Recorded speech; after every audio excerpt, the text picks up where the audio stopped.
Tell me how safe is the eating of fish?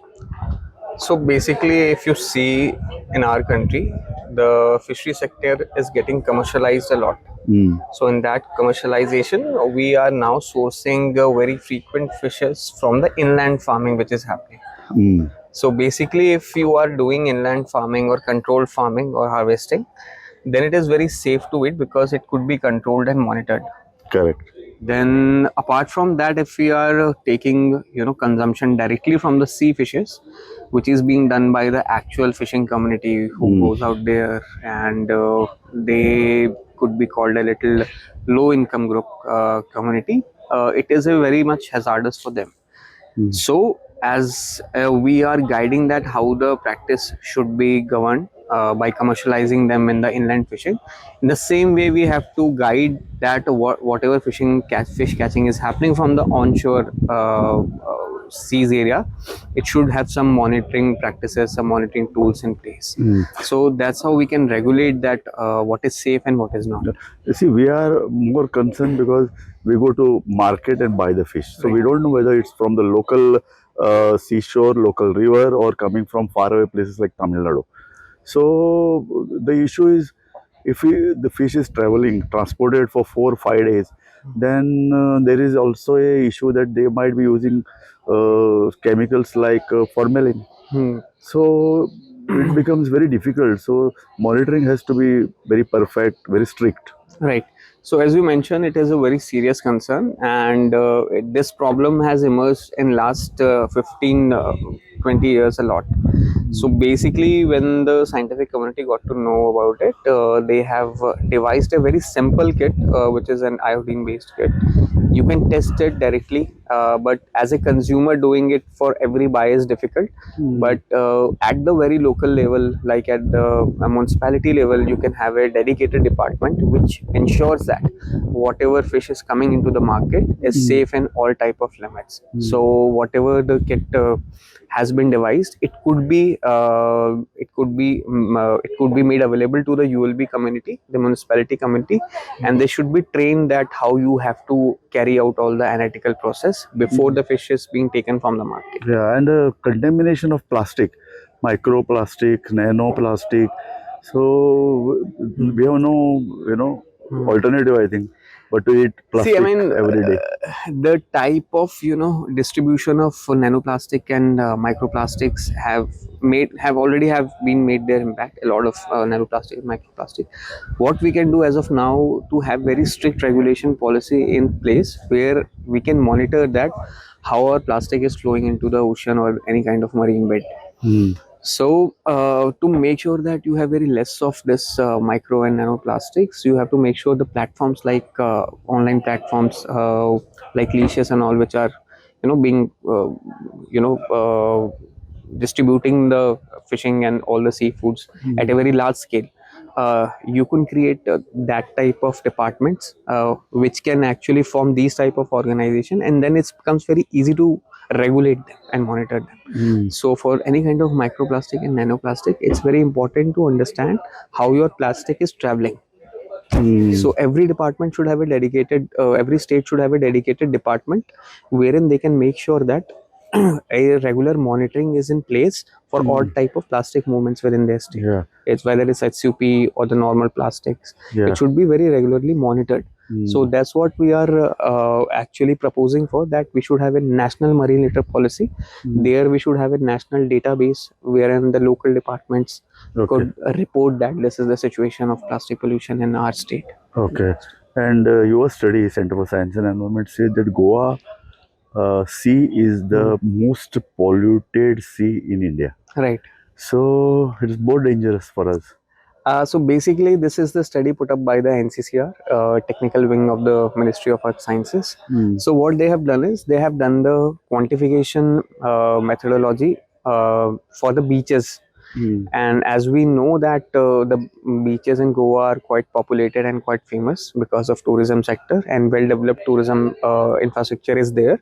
That's why the direct contribution from the tourism sector at the beach places is quite high.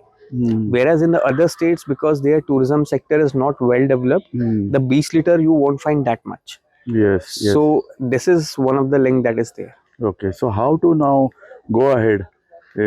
Some days back, there was a study by Goa University which says that the fish at Karanjale, the very suburban of Panjim, fish at that beach is contaminated.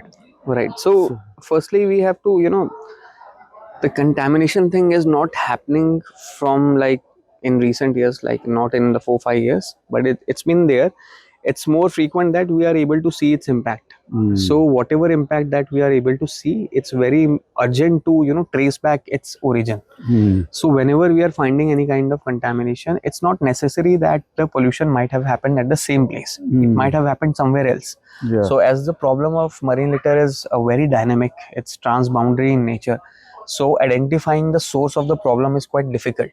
That's why we have to identify the sources so that the sources could be well managed and controlled. So tell me, as compared to fish, the fruits to vegetables, which is more risky? See, I mean, it depends upon the kind of study that we have. Yeah. Now, because we have the data that the litter is quite microplastics is too much there in the ocean, sea. That's why we are able to test the fauna which is related to the sea and that. Yeah. Yesterday or tomorrow, if we will be having the some studies like soil health is quite poor, then you will go and test the roots of the trees.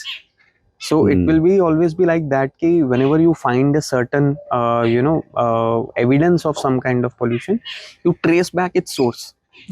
So you can't say something is safer than anything else. The only thing is, yeah, you should be aware about whatever you are eating, and you should be aware about what Because one kind. of your scientists has already said, compared to fish, Hmm. the potatoes are more Potatoes and dangerous.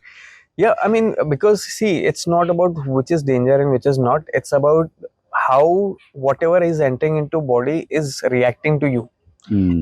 I might be having more plastic load within my body, but my body not be reacting too much.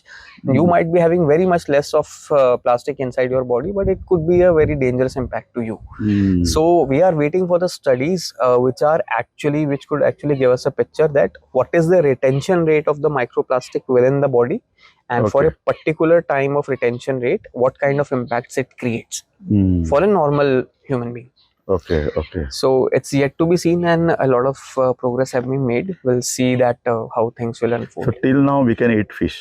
Yeah, we can safely. I mean, it's better if we are taking from something which is regulated. Platforms like online platforms like are very regulated, so they claim that they have done 108 standards testing and all. Okay. So for it's easy for us to go and make them accountable that you have claimed that this much test you have done. So Okay. you can actually have some sort of data. Okay. But having direct consumption from the sea and marine areas could be a little risky. So you mean to say that the municipalities or the state government, pollution control board, they should have their laboratories, they should have the checking regularly, monitoring every.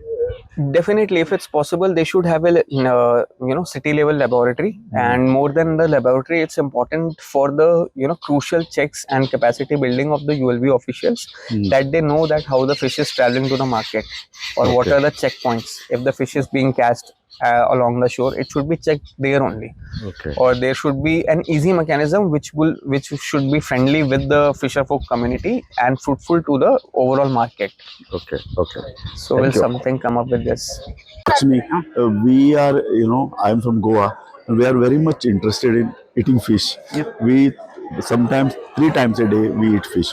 There is always a suspicion when the expert talk that the fish is contaminated by plastic. Now it's microplastic.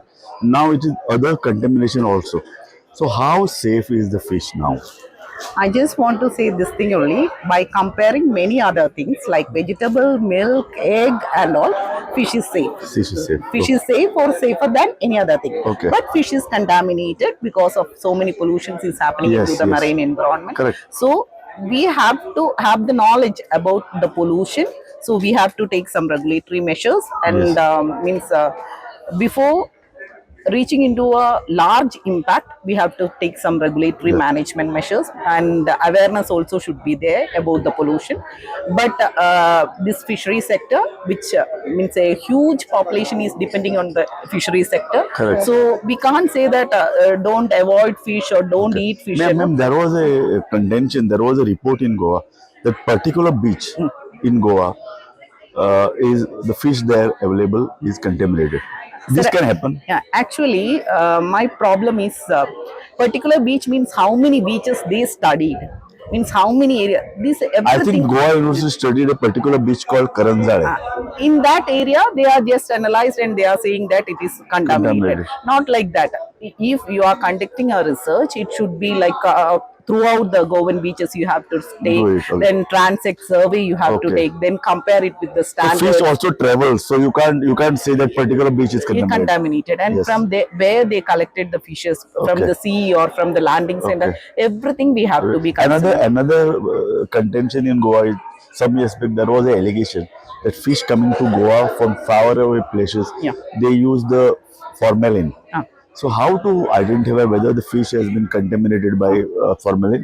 Formalin contamination is not only a problem of Goa; it is the problem throughout Indian coast. Yeah. And ICRCIFT developed a strip, means it's just like a small paper only. We can just touch that paper into the fish, and we can, by the color, we can identify that whether it is polluted or not. Okay. Now it is available in the high media also. So Okay. like that way, we can identify whether it is polluted or not polluted with Okay. ammonia or urea and all. Okay. But the thing is, fish transfer means from actually from Mangalore, from Kerala, from many other states, fish, Yes. fish are going. is- Yeah, exactly. Transportation is taking place. transportation is going on. Yeah. And we can't say that it is from this landing center or this area Yeah, I and know. all. But pollution, But we can. one measure can be we should set up laboratories every fishing centers. Can it be possible? Actually, Department of Fisheries is there in every state. Yeah. So they have these type of, means they will yeah, in a particular time they will suddenly go to some landing center and check the fishes for the quality evaluation. Those kinds of, and juvenile catch also they will check. Like that, every department is doing. But every sector Now we and can't then, develop. now and then, That you is can, not it is very possible difficult. now. But in the- but you are confident saying that more than eating a vegetarian, something fish is more safer. Yeah. As a fishery Thank you. scientist, I will tell that Thank you only. very Yeah. much. Thank you very much.